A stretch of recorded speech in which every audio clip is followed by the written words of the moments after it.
Ito ang balitang dapat malaman ng taong bayan na tila pilit tinatago at pilit ayaw umanong ipalabas ng mga bayarang media sa publiko. Sa tiyang tunay nga talaga na hindi mananaig ang kasamaan laban sa katotohanan dahil pinatawa na nga ng sanksyon ng United States ang International Criminal Court President na si Tomoko Akane kasama ang senior trial lawyer na si Abdullah Seye sa panibagong hakbang ng Washington laban sa korte sa dahig. Ayon kay US Secretary of State Marco Rubio, sangkot umano ang dalawa sa hakbang ng ICC laban sa mga opisyal ng mga bansang hindi pumayag sa jurisdiksyon ng korte. Matatanda ang nauna ng binatikos ng US ang International Criminal Court o ICC dahil sa arrest warrants laban kina Israeli Prime Minister Benjamin Netanyahu at dating Defense Minister Yoav Gallant, gayon din sa dating investigasyon sa mga sundalong Amerikano sa Afghanistan. Sa ilalim ng sanctions, maaaring ma-freeze ang anumang US-based assets ni Akane at Seye at malimitahan ang kanilang akses sa US financial system. At para sa buong detalye pa ng balita, narito't panuorin natin ang full video. Good news po itong pag-usapan natin ngayon para sa atin na mga nagmamahal kay Tatay Digong. Ang ICC nagpapatuloy ang kanilang Merisi Gaba Karma. Ito sa post ni Alvin and Tourism, sabi niya, the United States has imposed sanctions on ICC President Judge Tomoko Akane and senior prosecutor Abdullah Seye, further escalating Washington's pressure on the Hague-based court. The sanctions effectively freeze any assets under U.S. jurisdiction and generally prohibit U.S. persons and companies from conducting transactions with them. This marks another significant expansion of U.S. action directly targeting the ICC's senior leadership. So ito, mayroong sinare dito na US News. US sanctions International Criminal Court President and Prosecutor. Yan na yung sinasabi natin, Merisi Gaba. Kinakabahan na sila ngayon kasi itong ICC President Judge na si Akane, Tomoko Akane, I think she's a Japanese lady. Umapila siya sa Japanese government na kung pwedeng ang Japanese government tutulong sa mga member states na huwag kumalas.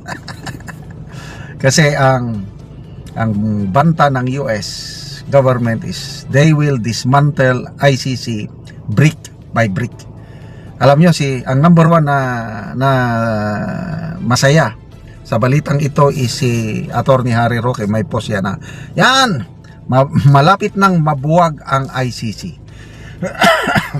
And I agree, this is good news para kay Tatay Digong. Kung tinatanong ako ng aking mga kaibigan, kumusta si Tatay Digong? Makakalabas pa ba siya? And sinasagot ko sila with all honesty. Sabi ko, alanganin si Tatay Digong dahil sa kanyang edad. Matagal ang trial sa ICC. Average, abutin niya ng 10 years.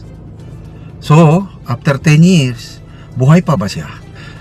Sinasabi ko na naniniwala ako na walang kasalanan si Tatay Digong. Yung hindi siya makukonvict basta patas lang ang trial, judgment. Mananalo siya sa kaso. Kailang ang kalaban niya is edad, yung kanyang Birin mo after 10 years. Ngayon is, anong edad na ba niya? 81? So, naka 1 year mahigit na siya. 90? Buhay pa ba siya by 90? I hope so. Kasi may mga umaabot naman talaga ng edad 90 plus. So kung buhay ba siya after 10 years matapos ang trial, makakauwi siya ng buhay. Kailang depende sa kanyang health condition, baka nga. So sinasabi ko sa aking mga kaibigan, let's prepare ourselves. Dahil sa matanda na si Tatay Digong at sabi nga ni BP Sara, may mga sakit na siya eh. Nagkakaroon siya ng skin sores, yung balat niya pumuputok na lang kasi nga lack of mobility, siguro nakahiga lang or ano. May nakita kong post ng mga kababayan natin na palaging nagbibisita sa ICC The Hague. O yan, sabi nila. Si Ma'am Hanilet Abansinya, nakita, naglalakad, papasok sa ICC para bisitahin si Tatay Digong. At ako natuwa. Maganda yung ginagawa ng Duterte family. All year round, meron silang schedule na pagbisita kay Tatay Digong. Di ba, bago lang si Pipi Sara galing doon. So pag uwi ng isa, mayroon na namang darating. Kaya everyday, mayroong nakakausap ni Tatay Digong na member ng kanyang family. Which to me, that's good. Kasi kung walang bibisita sa kanya, lalo siyang ma-depress. Mayroong nabasa kong article na sa survey, no? Sa mga preso, during their time of incarceration, mag-average lang 2 bisita lang ang meron sila habang sila'y nakakulong. So, di ba, napakasakit nun. Mabuti kay Tatay Digong dahil mahal siya ng kanyang pamilya. Kaya, ayun, 2 mahal niya sa buhay, si Ma'am Elizabeth, Ma'am Abansenya, ayun, may kanya-kanyang schedule. Mga anak niya, mga apo niya, kanya-kanyang schedule. So, at least nabibigyan siya ng yung hindi siya maging lonely. But then, balik tayo sa ICC, naniniwala ako na itong ginagawa ng US, it will bear fruit later on. Talagang determinado ang US government na i-dismantle ang ICC. So, hopefully, 4 to 5 years from now, wala nang maiwan o kakaunti na lang maiwan na member ng ICC. Unang kumalas na is Venezuela.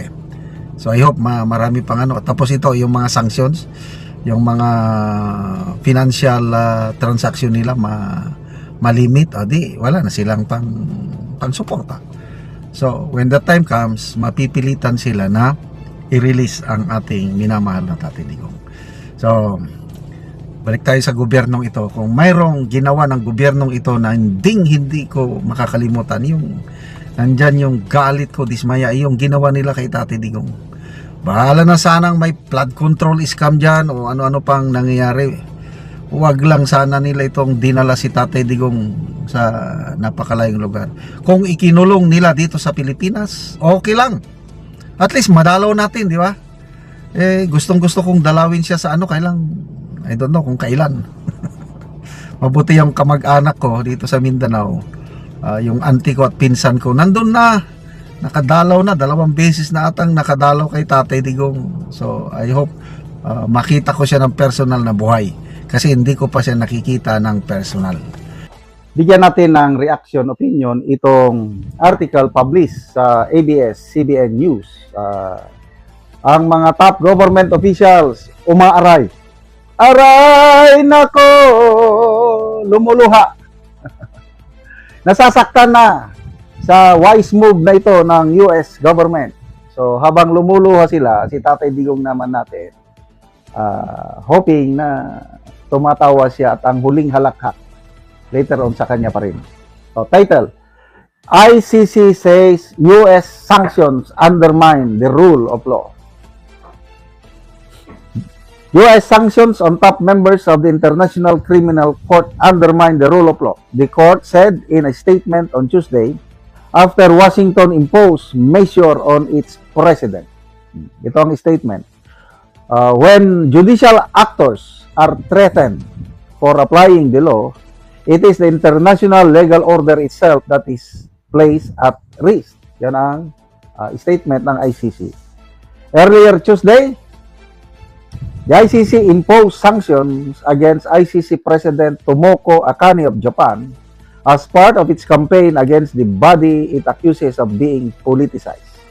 Washington also slapped sanctions on ICC senior trial lawyer Abdoulaye Seye of Senegal in the Trump administration's latest salvo against the Hague-based court.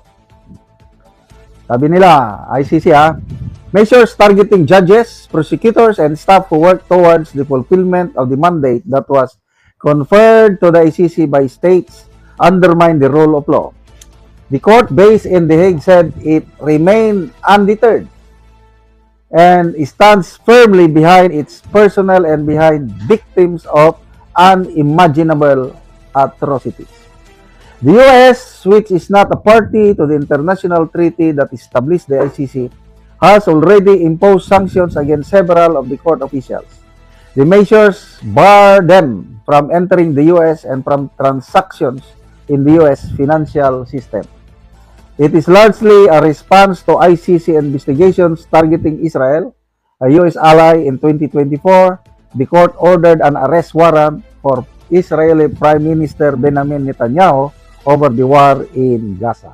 Okay, so undermining international rule of law daw.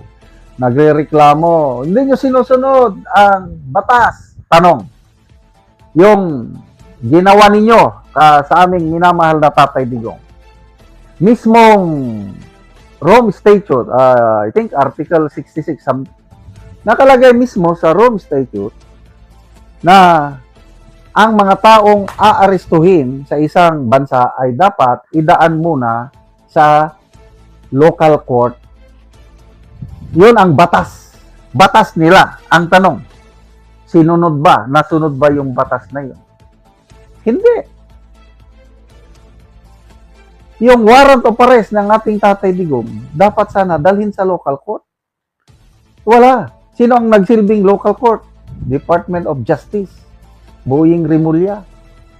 Is the Department of Justice a local court? Ganon ang nangyari. Tapos ngayon, magrereklamo kayo na undermining international rule of law. Yan ang sinasabi na Merisi Gaba. Kaya, ako, personal, nagpapasalamat ako sa United States government under kay President Donald Trump sa ginagawa nilang ito kasi ang ICC ay na-politicize na. Nasabi na unimaginable crimes. Tumatayo daw ang ICC na tagapagtaguyod, tagaproteksyon sa mga biktima ng unimaginable crime. Sige nga, anong krimen ng aming minamahal na Tatay Digong? Ano yung sinasabi nyo na crimes against humanity? Punta kayo dito sa Pilipinas. Si Tatay Digong namin, umalis siya sa kanyang pagiging presidente. Siya ang may pinakakuha na highest approval, trust, or satisfaction rating in history.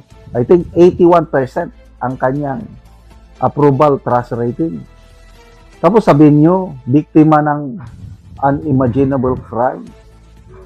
Mga yam-yam mo diha, mga ICC mo diha. So, punta kayo dito sa Pilipinas. Tanong kayo, may mga ilan-ilan na galit kay Tatay Digong. Kailang sobrang dami mga Pilipino ang nagmamahal sa kanya. Kaya nga, excuse me, sa ICC, mula nung nakulong siya hanggang ngayon, walang tigil ang mga Pilipino na bumibisita, nagpapakita ng suporta sa kanya doon. Kami ngang mag-asawa, dream namin na balang araw makapunta kami sa ICC para lang, kahit tatayo lang doon, kahit hindi kami makita ni Tatay Digong, okay na sa amin yun para maipakita lang namin ang suporta sa kanya. May kamag-anak kami dito sa Mindanao, auntie ko at saka pinsan ko. Minsan nakita ko yung post nila, nandun na sila sa ICC. So, ganun. Sa dami ng nagmamahal kay Tatay Digong, kaya marami ngayon ang nagdarasal na sana magtagumpay ang US government sa pagbungkag sa Bisaya, pag-dismantle, brick by brick itong ICC na ito, na instead na magtaguyod ng hustisya, napopolitika.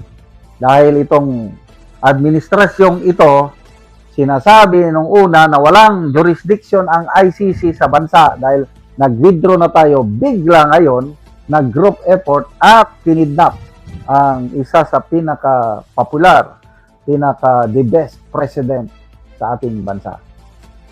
Ano ba? Ang Amerika, kaya na nila ang Pilipinas. Ginawa tayong mga tuta. Manila Bulletin Business. The Trump administration has accused the Philippines of playing a key role in shadow transshipment network that allows China to evade tariffs on products entering the United States. Para bang transshipment point tayo? Na para bang ginagamit tayo ng China? So instead na from China direct to the US, mabigyan sila ng tariff, pinapadaan sa Pilipinas. Produkto ng China dumadaan sa Pilipinas bago darating sa US. So anong ibig sabihin nun? Nakaiwas ang China ng tariff. So anong mangyari sa atin? Papatawan ng dagdag na tariff. Ano ba yan? Okay, so reaction ng taong bayan, 959 ang nag-react, 810 ang tumatawa. Bakit tumatawa? Hindi naniniwala. Ano ba itong mga comments? You can get Marcos like Maduro style. Philippines will celebrate. Kaya nila. Kung gusto nila, kayang-kaya. Kaya lang hindi nila gagawin. Kasi si Maduro sa Venezuela, hindi nila kaya. Lumalaban yun. Katulad din ng Marcos Sr., lumalaban noon. Ang Marcos Sr. hindi mahawakan ng leeg ng mga Amerikano. Kaya saludo ako, Marcos Sr., may independent foreign policy. Kaya nga ang CIA, US government, ang nagplano sa EDSA na yan para patalsikin si Marcos Sr. Itong Junior, wala. No need to... Pabayaan lang nila, nasa Malacanang, total sunod-sunuran man ang gusto. Kung anong gusto ng US, oo na lang ng oo. Example, Pac Silica. Wala na. Hindi na. Walang magawa. Mga EDCA bases. Hindi. Oo lang ng oo. Ano pa yun? Ammunition manufacturing hub. Sa Subic ipapatayo. Lahat na gusto ng US. Sinusunod ng administrasyong ito. Translation, you better be good, vassal, or else. Yun. Pang ano ito, para bang pressure na naman. Weak nga talaga hanggang sa lahat. Yeah. If the US is accusing Philippines of engaging in illegal tariff evasion with China, the Philippines shall re-evaluate our interest to join the Pac Silica for 99 years of exploiting our mineral resources. Yes. Wala, talo tayo o alkansi. Yung Pac Silica na yan. Ang makikinabang, ang mga investors, US government, la Pilipinas, kawawa. Congrats, weakling. Translation, you better get your facts straight. We will provide you with data centers. Yung Pac Silica yun. Yes, sabi ni Google. The first 12.5 tariff announced by the United States is an additional penalty stacking on top of existing baseline rates of 19. Yeah. 19% ang tariff natin noon eh. Bakit tayo biglang pinatawa ng 12.5? Baka ito na. Kasi parang dahil sa kahinaan ng leadership natin, dumadaan muna dito ang produkto ng China bago dalhin sa US. Wais kayo ha. Sige, additional 12.5. Kaya kawawa ang ating mga exporters. Sabi ng presidente ng Philippine Exporters Association, baka maraming magsasara sa kanila, mga kumpanya nila. Dahil hindi, berin mo yan, 19 plus 12.5, 31.5. Paano pa yan? But anyway, wala tayong magawa. Kung weak leader ka talaga, lahat, it will crumble. Tignan nyo ang ating ekonomiya. Sa ASEAN nations, tayo may pinakamababang economic growth for the second quarter of 2026. Pinakamataas, Vietnam, 8.3. Sumusunod ang Malaysia, 6%. And then, ang Indonesia and Singapore, nasa 5 point something. Pilipinas, biglang bagsak, 2.3. Ano pa? Tourism, tayo rin ang may pinakamababa. Lahat na lang. Spaghetti pababa, pababa ng pababa. Oh, bakit? Eh, kasalanan din natin. Hindi tayo naniwala kay Tatay Digong. Weak leader yan. Matigas ang ating ulo. Binoto pa rin natin 31.6 million. Kaya ito na ang nangyayari. Weak. Kaya naman anong masasabi mo sa balitang ito? Kung mayroon kang hinaing at komento ay mag-comment ka lamang sa ibaba ng videong ito. Maraming salamat.